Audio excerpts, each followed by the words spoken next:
If you're listening to this right now in your car or in your room with the lights off, and you're feeling like today is the day you finally throw your hands up and say, I can't do this anymore, I need you to stay with me because I want to tell you about a night in Maharashtra, India, back in 1970s. It's pitch black. The monsoon rain is coming down hard, cold, and unforgiving. And inside a semi-abandoned cow shelter, a young girl named Sinduthai is lying on the muddy floor.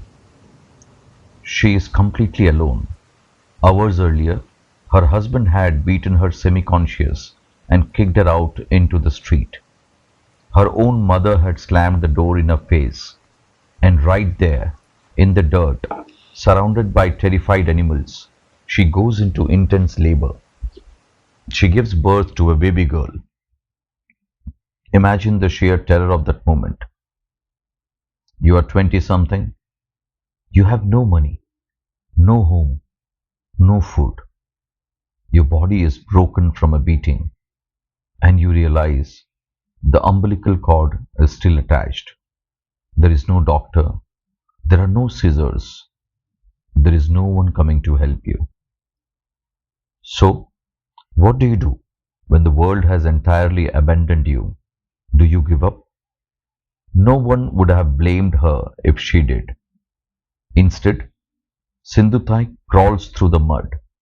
She finds a sharp, jagged stone lying on the ground, and with trembling hands, using nothing but raw, agonizing willpower, she takes that stone and strikes it against her own body until she cuts the umbilical cord.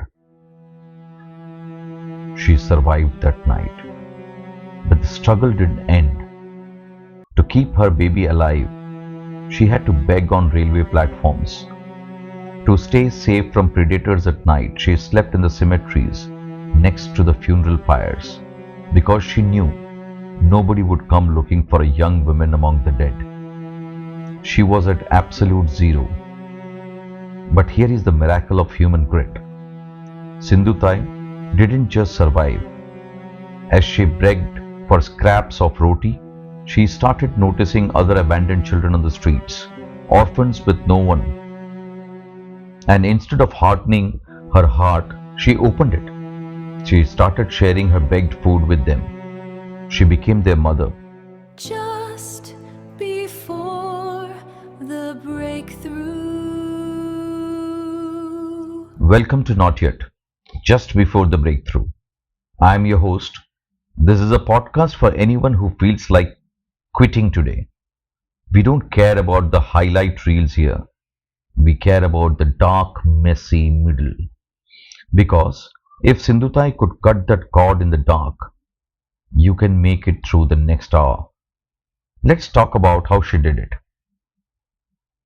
To understand the grit of Sinduthai's subcle, we have to look at the world she was born into. She was born in 1948 in a small village in Maharashtra, India. Her family didn't even want her. They nicknamed her Chindi, which literally translates to a torn piece of rag. Think about that. Before she could even speak, her identity was a piece of trash. At just 12 years old, she was married off to a man nearly 3 times her age.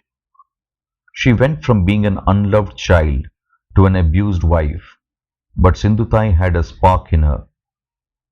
Even back then, she couldn't stand injustice.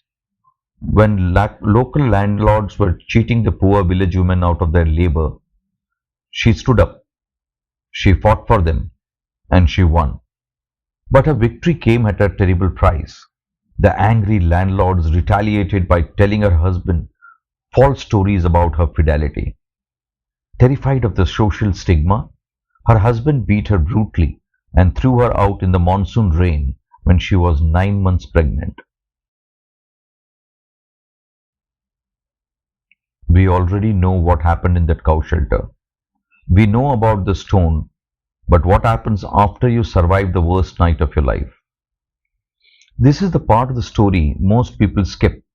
They jumped straight to the awards and the fame. But Sinduthai spent years in wilderness. She took her newborn daughter and walked to the nearest railway station. She sat on the platform, holding her child, begging for a few paisa or a leftover piece of dry stale roti. Imagine the psychological transition. One day you are a housewife with a roof over your head. The next, you are a beggar, sleeping on concrete, watching people look down at you with disgust. The hunger was constant, but the danger was worse. A young, vulnerable woman sleeping alone at a railway station is a target. Men approached her with terrible intentions. She realized that the living were far more dangerous than the dead. So, she made a choice that sounds like something out of a movie. Every night, she would walk away from the station and go to the local cemetery. She would sit near the funeral pyres, cooking whatever scraps of flour she had gathered over the heat of dying embers. She slept among the graves because she knew the ghosts wouldn't hurt her, and the men were too superstitious to follow her there. I want to pause the story right here because this is the exact moment I wanted to talk to you today. Look at her now. Her now was a cemetery. Her now was a handful of flour cooked over a stranger's funeral pyre. Her now was absolute, crushing, terrifying isolation. If she had a smartphone back then and scrolled through social media, she would have seen people her age getting married, buying houses, living happy, stable lives, and she would have felt like an absolute failure. Maybe that's where you are today. You are now might be a failed business. It might be a divorce. It might be a medical diagnosis or a deep, dark depression that you can't seem to shake. You are looking at everyone else's highlight reels and you are cursing your current reality. But Sinduthai didn't run from her reality. She didn't let the cemetery make her bitter. She owned her now. She accepted that this was the canvas she was given, and she decided to paint something beautiful on it anyway. Your current struggle is not your final destination. It is just your current location. Don't curse it. Don't run from it. Own your now, because this is the chapter they will read aloud when you will finally make it through. So, how did she change her canvas? It started with the choice to look outside of her own pain. As Sinduthai sat on those railway platforms begging for food, she began to notice other people who were slipping through the cracks, especially the children.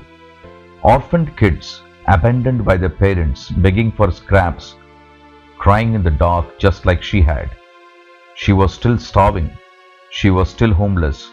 But she looked at an orphan boy one day and she didn't see a stranger. She saw herself. She sat him down and shared her roti. And then she adopted him. Not legally.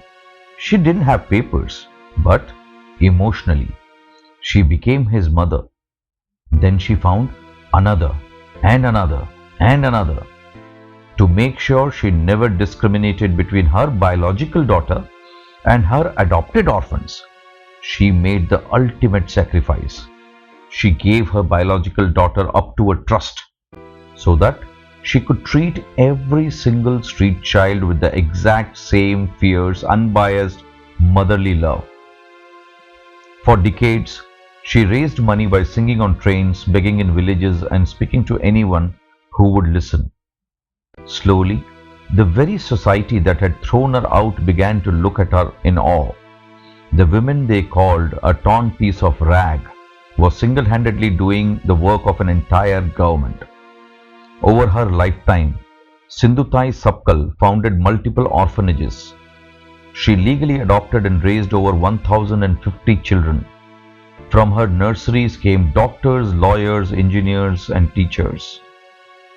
In 2021, the President of India awarded her Padma Shri, one of nation's highest civilian honors. The girl from a cow shelter stood in the presidential palace, wrapped in her signature pink sari, while the entire country stood up to applaud her grit. When Sinduthai passed away, she left behind a legacy of love that broke the cycle of poverty and abandonment for thousands of souls. She proved that no matter how brutally life breaks you, the pieces can be used to build a sanctuary for someone else. I know you are tired today. I know you feel like throwing in the towel. The pressure is immense. The darkness is loud. And you feel like you have reached the end of your rope. But remember the title of this show. Are you done? No. Is this the end of your book? No. Have you failed? Not yet. You are just in the messy middle. You are standing right where Sinduthai stood before the world learned her name. You are just before the breakthrough. So, do not give up today. Your story is far too important to end here. Take one more step. Breathe one more time. And until we meet next week, own your now. I'm your host, and I'm glad you are here. We'll take the next steps together. Bye bye. Take care. Just before the breakthrough.